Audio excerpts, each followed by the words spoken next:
All right, so now you're ready to install Java and run DrJava.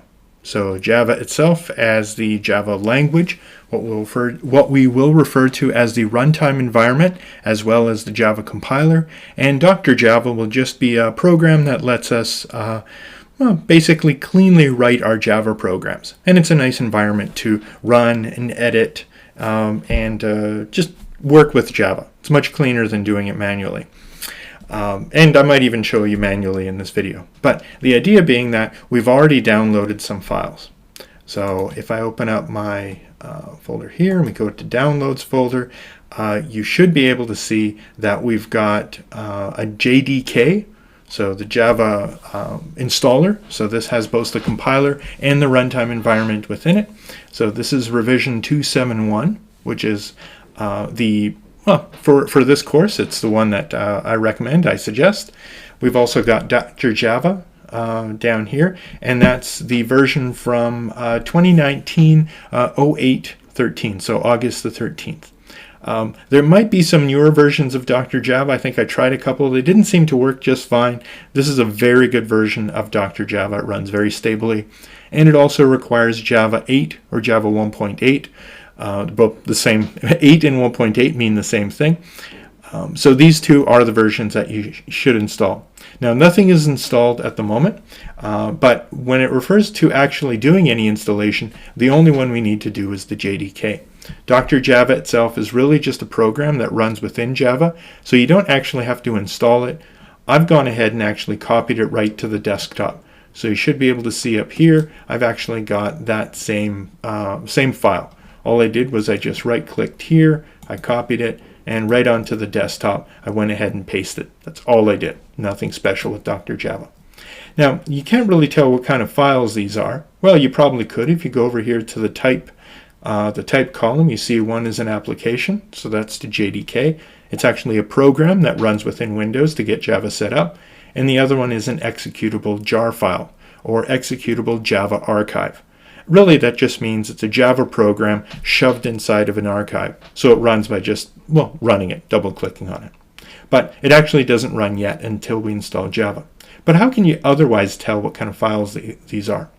As somebody who's using your computer professionally, and you are a professional, you should turn on your Java extensions.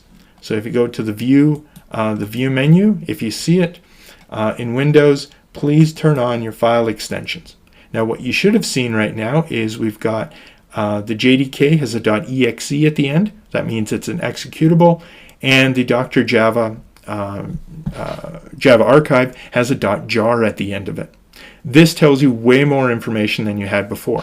So the exe means that it's a Windows executable, and the jar file means that it's a Java archive. So this will be very, very important when you're writing your Java programs, because you'll be able to see what kind of extensions there are without having to depend on Windows trying to make a guess as to what kind of file it is. You should be able to tell what kind of file it is by just looking at the extension for any given file. Doesn't matter what kind it is on your computer. You should be able to tell what file it is by just looking at the extension. So let's go ahead and install Java. So this will get the Java compiler and the Java runtime environment, all of it installed properly. So it's asking me to confirm, and yes, I will. I will confirm that installation. Thank you, Windows, for being so secure. Give it a couple of seconds to come up, and there we go. So now I'll just hit next. There really is nothing to pause, nothing to alter. You can just let all the defaults go through. So we've got, let's see, the development tools, the source code, and the public Java runtime environment. The source code itself is actually the Java source code. Java itself is a language written within itself. It sounds strange, but it is. The development tools are things like the compiler and being able to run different types of Java programs. DrJava being one of these nice graphical programs. And then the JRE is the Java runtime environment. This is essentially here to run programs. That's all the JRE is for, whereas all the other stuff is so that you can write programs. So let's just go ahead and hit next. Let the installation complete. It's going through, copying all the files wherever it's supposed to be on your computer. As we wait. And there we go. So we'll now finish, and it's installed Java within the C program files folder, Java folder, under JRE 1.8. So that's where we want to put it, and that's where it's putting everything. We'll take a look at that installation in just a second once it's finished. So what's happening now is that the Java compiler and the Java runtime environment are being included into Windows so that Java programs can run, but you can also write your Java programs as well. Java does actually come installed on many computers already, Macintosh computers and Windows computers, Linux computers, but really what you get there isn't the full version of Java. And by full version, what I mean is that you only get the runtime environment. You only get the ability to run Java programs, but not to write Java programs. So the JDK, or the Java Development Kit, includes both the compiler, which lets you write programs, and the runtime environment, which lets you run programs. So that's what we've got when we've done this installation. We sort of get both at the same time. And this, of course, is a manual thing that we have to do. Otherwise, if we just depend on Microsoft or Apple, they're only going to include the runtime environment, not the full version of Java. So let's see what actually got installed. Let's go over to our C drive, into our program files folder, and we should see a Java folder now. There it is. So if we open it up, you should see that we've got the JDK, that's the Java Development Kit, that's the compiler, and we've also got the Java runtime environment. So this is where you can run your programs. So it's fully installed right now. And at this point, I actually could just double click on DrJava and let it come up. But before I do that, I want to do a quick test. I want to see if something works as I expect. So I've just opened up the Start menu and typed CMD for command line. So let me show that again. I just hit the Start button, just typed CMD. So there we go, and I'm at my command prompt. I should be able to just type Java space -version, and this will tell me what version of Java is installed on this computer. And there we go, it's the runtime environment 1.8, otherwise known as Java 8. But let's see if the Java compiler is also there. So we'll type Java C-version, and yeah, it doesn't see it, but it doesn't mean that it's not there. It just means I can't see it from the command prompt. But if I go to Program Files, Java, so if I go to that directory, I should see, there we go, there's my JDK 1.8. So if I type that in, if I change directory to that, do another directory, I should see another folder here called bin. So one more dive deep. So I'll change directory into bin. If I do a directory, I should see a lot of files. There are a lot of files in here. But one of the most important ones is, if I scroll up, we should see Java C there. So at this point, if I typed in Java C-version, there's my compiler version 1.8. So if I just type Java version, as I did before, we see Java 1.8, my Java compiler is 1.8, everybody's happy. So I'm just going to type exit, which closes my command prompt. And as far as I'm concerned, Java is properly installed. That's all I really cared about. So at this point, let me just double click on DrJava. I'm going to close this window down first though.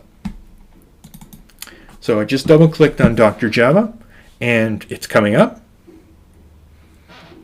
It always takes a little second or so, and the reason is that it is a Java program. So it has to load itself into memory, and then it has to execute itself through Java. So then Java takes over and actually runs the program, which is DrJava. Whew. Very complex, but it's all running. Everything is actually running. A couple of confirmations to make. Confirmation number 1. Take a look at the bottom here. So this is telling you that the compiler that DrJava is using happens to be the same version that it's running within, because DrJava is a Java program. So it's JDK 8, or the Java Development Kit 8. And it's the JDK 1.8 revision 271, which is actually the one that we just finished installing. The other thing to double check over here in the compiler area, so over on to the right, you see that there's actually two JDKs. So JDK 8.271 and JDK 8.222. Now this might be a bit of confusion, and depending on your installation, you might see JDK 8.222. This is actually the incorrect version of Java. Really, what this is the version of Java that was used to write the DrJava program. And that's where you could see this file right here. So you can see that the JDK 8 from within DrJava beta blah blah blah, that's not the right version of Java that you install. It's a version of Java that DrJava as a program is familiar with. It's a version that it was written in, but it's not the version that we'll be using. And if we do leave it at Java JDK 8, we actually won't be able to write our Java programs. And I might show you that in a moment. But let's switch back to Java 271. So double check to make sure after you've installed Java and run your DrJava program, then it's showing you 271, not 222. That's very important. And it won't be obvious. It won't be obvious. So the first thing I want you to do is, especially if you're installing this at home, is go to Edit, Preferences, and then Display Options. And the first thing I want you to do is make sure that your line numbers are turned on. And you can see our line numbers on the side. So these are very important, especially when Java indicates there's an error on line such and such. It's very important that you should be able to find that line number within your program. Many programs that you'll write will be bigger than one screen's worth, and you might have to scroll up and down a bit. Having that line number is very, very important. The other thing to look at is if you go down to Miscellaneous, there's an indent level. Now the indent level on your installation might be at 2. Please change it to 5. Now the indent level is how far into the file or into the screen editor every sub-statement goes in. Now what's a sub-statement? You'll learn about that in the course. But if you set it to 2, 2 is not deep enough. The indent level really should be 4 or 5 for Java programs. That is the common size. It's really the number of spaces things are moved over. So please set that to 5. So the two things to do in Display Options, turn on your line numbers, and in Miscellaneous, set your indent level to 5, and then hit Apply. OK or Apply, it doesn't really matter. Now you can, if you want, also change your font. I think the one I like is Consolus. That is my favorite font when it comes to coding. There are other ones to choose. There are actually many fonts. These are all the fonts within your computer, or within mine. But only about 2% of them are actually applicable to coding. And that is because there's a proportional and non-proportional aspect of fonts. And the idea of non-proportional and proportional really comes down to how much space does an M take and how much space does an I take. I might show you that in a moment, but for right now, make sure you've set it to something like Consolus or Courier New, or even something like, let's see, what do we have? Lucida Console, or Lucida Console, or there's even a monospaced font here, a monospaced font. So I like Consolus, so I'm just going to leave it the way it is. But I might make it a little bigger just for this demo. Let's go to 22. There we go. All right, and you can see how the font sizes have changed accordingly. So that's it for your computer at home. You should never have to change these again. In the computer lab at TRU, since DrJava is reset every time the computer is rebooted, you will have to change your indent level and possibly your font as well. But you only have to do that once every time you open up DrJava. So how do we check to see if our Java environment is running? Can DrJava actually let us write programs, and can the Java compiler compile them and the runtime environment execute them? Well, let's write the simplest program possible. This is Hello World. In almost every programming language, this is the program that you first write. It does three things. Number one, it checks to make sure that your environment is set up. It also checks to make sure that if you have an integrated development environment like DrJava, it's also set up properly. And number 3, that you can compile and you can run programs. So this doesn't mean it's only for Java. You could write Hello World programs in any environment, but it's to test those 3 things. Everything is set up properly, your environment for creating programs is there, and you can compile and run them. Essentially run your programs. So let's write Hello World program in Java. First thing I always do, before I even write any line of code, is I do a save. So I'm going to go up to the File menu, and I'll do a save or a save as. And the reason for this is I like to have a program already named so that I can quickly hit Control S on the keyboard without having to worry about losing it because let's say something happens within Windows or DrJava crashes or something goes wrong. I like to have that file name already set up. So I know I'm going to call it Hello World, and you can see that there's already a program there called Hello World. So I'm going to just borrow that name. And really I'm going to overwrite it and destroy the previous version. So let's hit save, and yes, go ahead and overwrite it. So you'll see now that we have hello world.java over here. So any Java program that you write is going to end in .java. That's very important. Now, where did this go? Where did this file get saved? You can see up here, whoops, I didn't mean to move the window. You can see up in the top corner, c:/javaprogs/hello world.java. That's actually where my Java program is. So if I open up my C drive here, I've created a folder called Java Progs. You could create your folder and name it anything you want, but I suggest you create a folder specifically for your Java programs.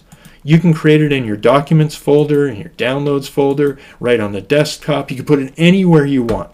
I've just happened to put it onto my C drive because it's really easy to see. No pun intended. I can find it very quickly. So I'll go into my Java Progs, and you can see that there's already a couple of files there. Let me delete a couple here because this is from the previous version. I was playing around. So let me delete the class file and that file right there. So you can see I've got my hello world.java. And because I have my file extensions turned on, I can see that this is a Java program, .java. Now Windows also tells me that, but I like to see it as part of the file name because this now matches what we see up in DrJava. So hello world.java. All right, let's write our program. All this time we've taken to do installations and I've been talking and so on. You've been listening. The whole idea is let's write the hello world program. So I'm going to type in first line, so public class hello world. And you will notice that the case, the uppercase, lowercase, exactly matches the name of the file. Hello world.java with a capital H and a capital W and no spaces. There is no such thing as a space in a Java file name. This will be a rule that you'll have to learn in Java programming in any identifier that you create, and you'll be learning about identifiers later. There are no spaces in names, and file names are identifiers. So there's no spaces in names. You could, if you wanted to, put an underscore. You would have to name the file accordingly, hello_world, but we're just calling it hello world. Going to put in a brace, and you will notice right away that Java has indented. That is that 5-level deep indent. So that's why we set the level to 5. If we set it to 2, it doesn't actually go deep enough. It visually doesn't go deep enough. So by setting the indent level to 5, it's deep into the screen or into the file, and it's visible. That's why we set it to 5. It's a common size for Java, 4 or 5 spaces. That's our indent level. So the first line of any program, along with the public class, whatever the name of the file is public static void main string, there we go, string args. That is the header. So that is called the main method header. Now this thing I just put in green, this is a comment. I didn't actually set it to green. By just putting in the the forward slashes here, DrJava knows that this is a comment, so it makes it green. DrJava is also very aware as to what is supposed to be a Java keyword and what is supposed to be one of your identifiers, and then what is just a regular statement. So Java color codes for us. This is one of the reasons why we use an integrated development environment like DrJava. It color codes for us, and it's nice and neat. So come down here. Now, we haven't written any part of the program just yet, but let's put in the single statement that this program will have in it.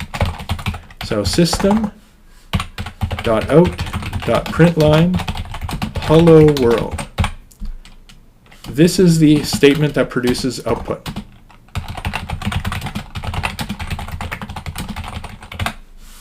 So without getting too deep into Java just yet, this statement right here, this is the method that we're going to call println.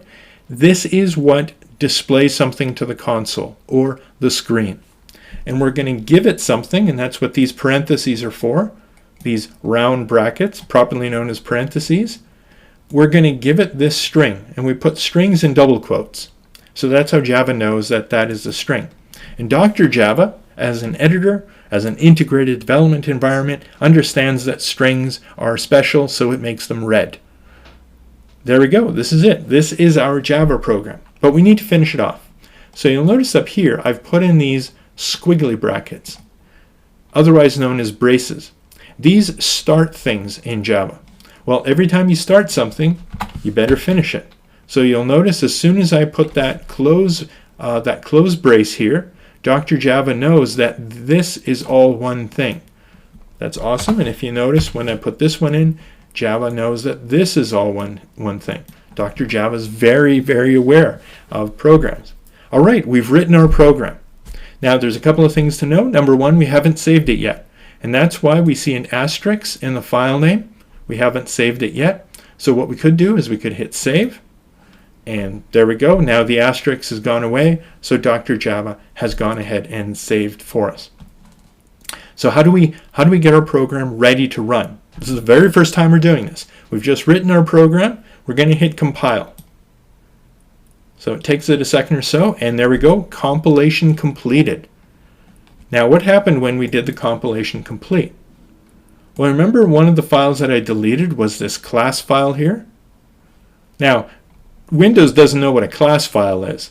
So actually, it really doesn't even know what a Java file is. It just takes the extension and makes it the type.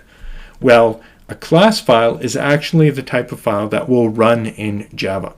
So this program right now has been compiled.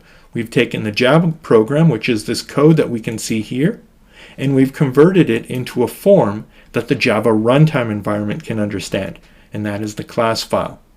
So now to run our program, we literally, let's go back over here, we can run our program. And there we go. So we've run it within DrJava, run hello world, we've already compiled it, and you can see that the output is hello world with a space. It's literally the string that we put in there. So we could change our string if we wanted to. We could say hello everyone.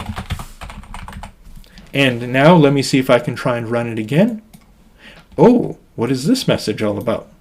Well, this is DrJava knowing that we've changed the code of the file. We, number one, haven't even saved it, but we're trying to execute it or run it. So DrJava is telling you that there's a synchronization problem. The file that you've been editing is not the same as the file that it's trying to run. Because remember, we have the Java file and we have the class file. The Java file is what you can see, what you edit. The class file is what is actually going to get executed or what is going to run. Java needs to go through that process of transforming one to the other. So let's go up here and let's hit compile. And one of the first things DrJava says is, hey, wait a minute. If you're going to compile it, I might have to save it first. So I'm going to tell DrJava, if I'm going to try and compile it, you should always save it. I'm never going to try and compile something that I haven't saved. So DrJava, make my life a little easier. So there we go. The compilation is complete. And if we go back over here, there's our Java file and our class file. And you can see that they've both been updated to the time. So let's see if we can run it. And hello, everyone. So we've run the same program file name, still called hello-world.java, and it's known as, well, the same file name, that's what it's known as, but the text has changed to hello everyone. Congratulations, you've installed Java, you've got DrJava running, you've written your first program in Java, hello world, the classic hello world, and everything is run. So at this point, we're finished the introduction part. But let me add one more thing. Remember what I was talking about with this JDK 271222 business? Well, let me go down and do something. I'm going to take this class file and delete it. So let me go ahead and delete it.